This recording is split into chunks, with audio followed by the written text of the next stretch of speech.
All right, Brett. What was the biggest takeaway from this week? And you include Hogs, non-Hogs. Like what stood out to you from the festivities up there in Wisco this weekend? I thought it was just a great environment. First and foremost, for the city of Wisconsin, the city of Green Bay in Wisconsin to have that. It's the largest crowd they've ever had in the city at one time, and we're talking about a city with 107,000 people, and to have over 200,000 people on an event, it was magical for a lot of reasons, for a lot of businesses and people that, and I really like how they're moving the draft around, and they're creating different environments.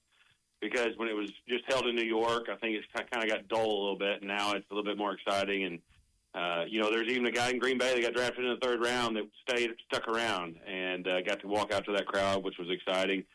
Green Bay going out and drafting a wide receiver for the first time in 2002. I was excited to see that, obviously. Even a Texas kid. Even a Texas kid. We got a couple of Texas kids this year. So, but then always happy for the Razorbacks. TeSlaa and Jackson getting drafted, and then all the other guys getting undrafted free agent signings. It's a special moment, special time of year for these guys that, these are life-changing moments for a lot of people, and a lot of hard work over these years that has now paid off for a lot of athletes, and you just wish them all kinds of success. I meant to bring you in with the Clay Matthews intro about the Bears still sucking, but that was one of the clips that I forgot to put on the rundown in our B-bar this morning. But no, I like it, and Tommy and I were talking about this last week. It's like you like how the draft is going to different locations because it feels like that other fan bases can get involved in it. It doesn't feel as like secluded as some place. Like there's a place for that in certain award ceremonies and whatnot, but I think it is you're spot on with that take. You mentioned the Arkansas guys, Landon Jackson going to Buffalo, Isaac TeSlaa going to Detroit. I know it's a longtime rival and a team that you're probably not the biggest fan of, but sure it was exciting to see Isaac drafted to Detroit, his hometown team, Brett. Oh, definitely. And that's the thing is you get drafted to your hometown team, somebody he grew up watching and rooted for. Great opportunity. Great, they're Detroit. They're set for success right now. They have really turned a corner. It's created a lot of chaos for a lot of people in NFC North, and he's going to have a great opportunity to succeed in that program that they have going up there. And so you wish him the best. Again, regardless of which team I played for or everything else, you really root for the Razorbacks because we're a fraternity here as well, and so I hope he has a lot of success there. So, Brett, what's the most important next steps, whether it's one of these guys that have signed a free agent agreement or one that has been drafted in a middle to late round? But beyond getting there, the initial press conference and finding a place to live and all that, what's the most important steps for these guys to get off on the right start in their rookie year in these first initial months as being a pro? Yeah, and it's the hardest part of becoming a professional athlete outside of the normal getting your name called, signing contracts, is your rookie year. Everybody get through college. They go to either a bowl game, then they start preparing for the combine. They have their pro days. They have draft. Now they get in there for OTAs. They will have a rookie mini camp that they'll get involved with soon. They'll have a lot of things, and then they have to attend a lot of extra classes that the NFL and NFLPA put on for security and financial things, trying to help these athletes out. So the hardest part is catching your breath and getting in the playbook. And the quicker that you can learn those playbooks, the better. Because all of these guys that have been star athletes in high school, coming through college, now they got to play special teams because we're only going to dress 46. And unless you're a starting quarterback, you're going to play special teams in the NFL. So a lot of these guys are going to have to learn two different positions and learn a different thing, and they got to learn it on the fly. So just really studying that playbook. You take out the class setting of going to classes, and now you're in an NFL class setting, and there's a pen and paper for every meeting. There's a lot of questions that get going on, and they're going to really just hammer that playbook of trying to get them fully involved because they've got to go. There's not a freshman red shirt that comes along with NFL. You're there to play. So when the first off-season voluntary, I call them, they say they're voluntary, but the first mini camps happen. How important it is for all these guys that were drafted and unsigned to, how important is it for you to show out a little bit in these first initial practices?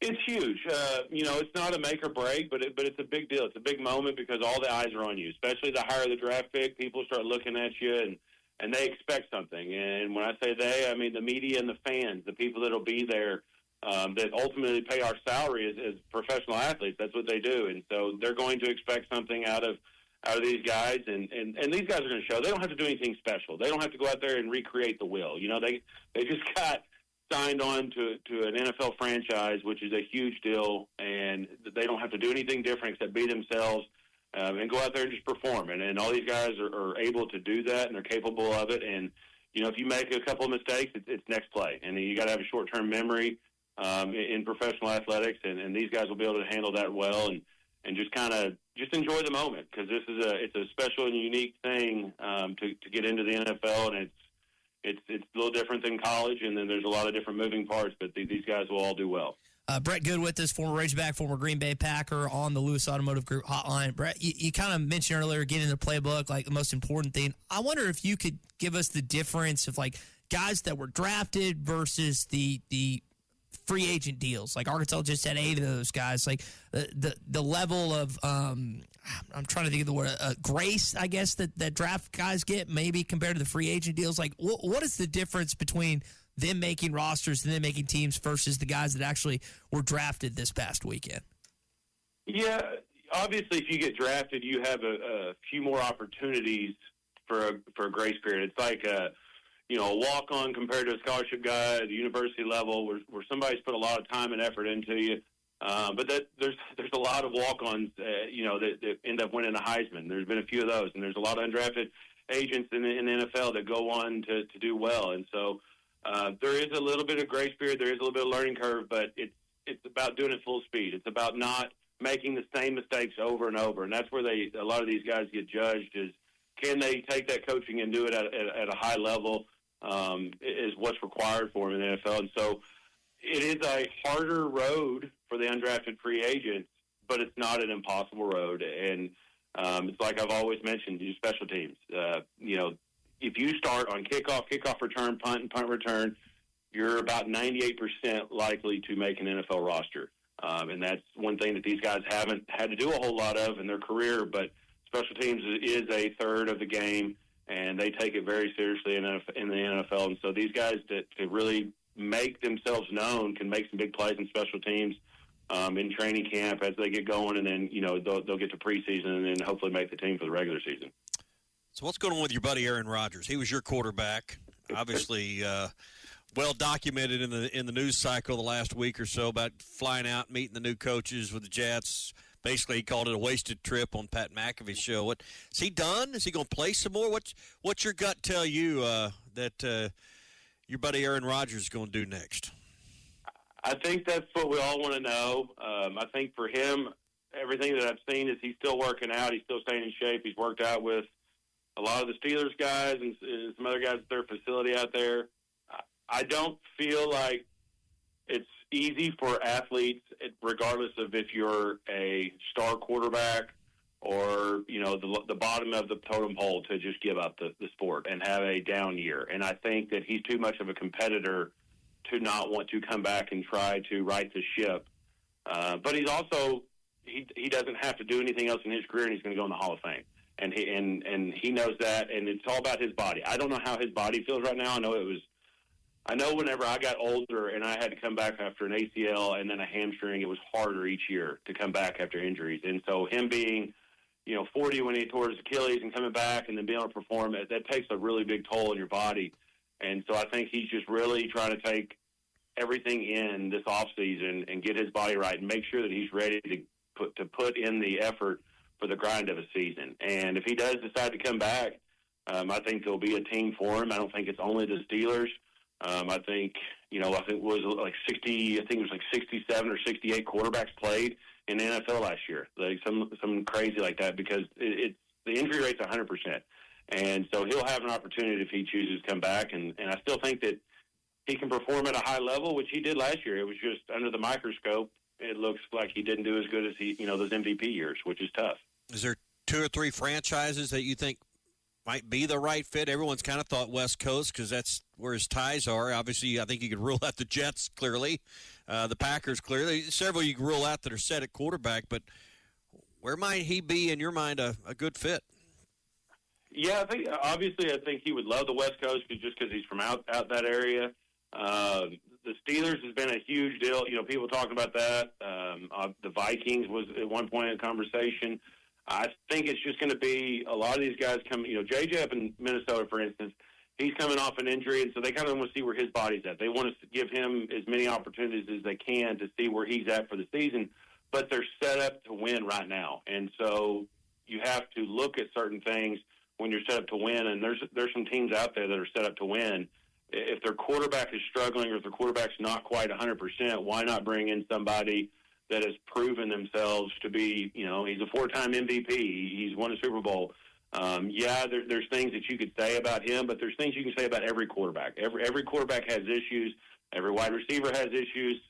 That's how these guys become the top of the top, is that they're just unique personalities and ultimate competitors. So I think there's probably 3 or 4 teams out there that will be ready to call on him if something happens at the quarterback position. Brett, we'll leave it there, man. Good stuff this morning. Good to catch up, and it was exciting to see it happen in Green Bay this weekend. Hopefully Matthew Golden will be good for the Packers this upcoming year, and the rest of the guys they ended up drafting too. Yes, I hope so. He's the fastest wide receiver out there, and we got 2 wide receivers, so hopefully we'll see if this offense picks up a little bit more. It's like you juxtapose like players you hated in college go to your favorite NFL team, and then players you loved in college going to your least favorite NFL team. And you're like, I guess we have to kind of cheer for them both now. All right, Brett, good stuff, man. We'll talk soon. Thank you. BetOnline is the world's most trusted betting platform and your number one source for all your sports betting action. Baseball season is in full swing, and we're into the home stretch for NBA. We're into the home stretch for NBA and NHL playoffs. BetOnline has more ways to stay in on the action with the latest odds, news, and scores, even live in-game betting while the games are being played. With the largest selection of odds on everything from the MLB, NHL, and UFC, BetOnline remains the number one online source for all your sports wagering information. In between games, head over to BetOnline Casino with all the top Vegas-style games, including poker and live casino. BetOnline, the game starts here.